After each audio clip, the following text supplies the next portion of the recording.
మోహన్ బాబు ముందస్తు బెయిల్పై సుప్రీంలో విచారణ 3 వారాల్లో కౌంటర్ దాఖలు చేయాలని ఆదేశించింది. తదుపరి విచారణ 4 వారాలకు వాయిదా వేసింది. అప్పటి వరకు కఠిన చర్యలు తీసుకోవద్దని ధర్మాసనం సూచన చేసింది. మోహన్ బాబు దాడిలో టీవీ9 రిపోర్టర్ రంజిత్ దవడ ఎముక విరిగిందని ప్రభుత్వ న్యాయవాది సుప్రీంకోర్టుకు తెలిపారు.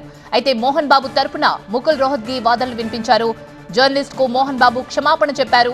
అయితే పరిహారం చెల్లించేందుకు మోహన్ బాబు సిద్ధంగా ఉన్నారని కూడా తెలిపారు. బహిరంగ క్షమాపణ చెప్పేందుకు కూడా మోహన్ బాబు సిద్ధంగా ఉన్నారు. ఒక్కసారిగా ఇంటిపైకి గుంపుగా 40 మంది వచ్చారు అన్నారు రోహత్గి. అయితే అలా ఇంటిపైకి వస్తే దాడి చేస్తారా అని ధర్మాసనం ప్రశ్నించినట్టు తెలుస్తోంది.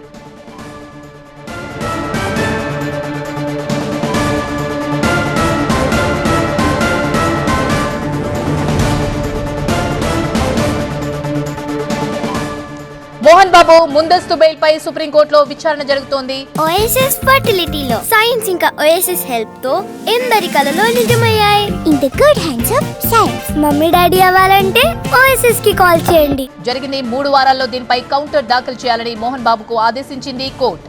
తదుపరి విచారణ 4 వారాలకు వాయిదా వేసింది. అప్పటి వరకు కఠిన చర్యలు తీసుకోవద్దని ధర్మాసనం సూచించింది.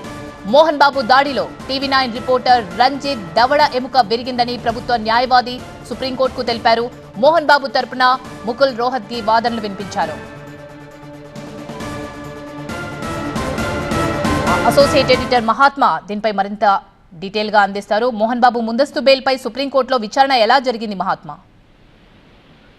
సుప్రీంకోర్టులో జరిగిన ఈ విచారణలో మోహన్ బాబుకి కొంత స్వల్ప ఊరట లభించిందని చెప్పవచ్చు. జస్టిస్ సుధాంశు దులియా నేతృత్వంలోని ధర్మాసనం ఈ కేసు విచారణ చేపట్టింది. ఈ పిటిషన్ మీద విచారణ సందర్భంగా మొదట మోహన్ బాబు తరఫున ముకుల్ రోహత్గి సీనియర్ న్యాయవాది ఆయన వాదనలు వినిపించారు. ఒక్కసారిగా జర్నలిస్టులు తన ఇంట్లోకి ప్రవేశించారని, అందుకే ఆవేశంలో మైక్ విసిరితే రంజిత్ గాయపడ్డారని సమర్థించుకొచ్చే ప్రయత్నం చేశారు. అయినా ఈ ఘటన పట్ల తర్వాత విచారం వ్యక్తం చేయడంతో పాటుగా బహిరంగంగా క్షమాపణ కూడా మోహన్ బాబు చెప్పారని చెప్పి రోహత్గి తెలిపారు. అంతేకాదు రంజిత్ కి అయిన గాయానికి జరిగిన ట్రీట్మెంట్ కి వీటన్నిటికీ సంబంధించి కంపెన్సేషన్ పరిహారం చెల్లిస్తానని చెప్పి కూడా మోహన్ బాబు చెప్పారని, అందుకు ఆయన సిద్ధంగా ఉన్నారని చెప్పుకుంటూ వచ్చారు. 76 ఏళ్ల వ్యక్తి, దాడికి గురైన వ్యక్తికి 35 సంవత్సరాలు మాత్రమే ఉన్నాయి. 76 ఏళ్ల వ్యక్తి మీద హత్యాయత్నం, అంటే ఆయన హత్యాయత్నం చేయగలుగుతారా, హత్యాయత్నం కేసు పెట్టారు, ఇది సరికాదు అన్నట్టుగా రోహత్గి తరఫున వాదనలు వినిపించే ప్రయత్నం చేశారు. తన కొడుకుతో గొడవల సందర్భంగా ఈ ఘటన జరిగింది. ఒక్కసారిగా జర్నలిస్టులు 30 నుంచి 40 మంది గుంపుగా తన ఇంట్లోకి ట్రెస్ పాస్ చేశారు.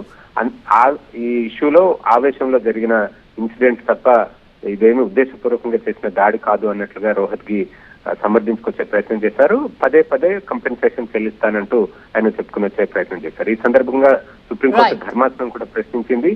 జర్నలిస్టు ఇంట్లోకి వచ్చినంత మాత్రాన దాడి చేస్తారా అంటూ సుప్రీంకోర్టు ధర్మాసనం ప్రశ్నించింది.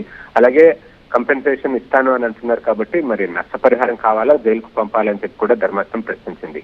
మొత్తంగా ఈ అంశాలన్నిటి మీద 3 వారాల్లోగా కౌంటర్ దాఖలు చేయాలని, ఆ విచారణ 4 వారాలకు వాయిదా వేస్తున్నామని, అప్పటి వరకు మోహన్ బాబు మీద ఎటువంటి కఠిన చర్యలు చేపట్టవద్దని చెప్పి కూడా సుప్రీంకోర్టు ధర్మాసనం తెలిపింది. అయితే ఇందులో ముఖ్యంగా జర్నలిస్ట్ రంజిత్ తరపున వాదనలను కూడా మనం ఒకసారి పరిగణలోకి తీసుకోవాలి. రంజిత్ పై మోహన్ బాబు చేసిన దాడి తీవ్రతను గమనించాలి. దవడ ఎముక విరిగి సర్జరీ చేయాల్సి వచ్చిందని, 5 రోజుల పాటు ఆసుపత్రిలోనే రంజిత్ ఉన్నారని, నెల రోజులుగా పైపు ద్వారానే ఆహారం తీసుకునే పరిస్థితి ఉందని చెప్పి కూడా రంజిత్ తరపున వాదనలు వినిపించడంతో ధర్మాసనం మెడికల్ రిపోర్ట్స్ ని అడిగింది. Right, thank you Mahatma.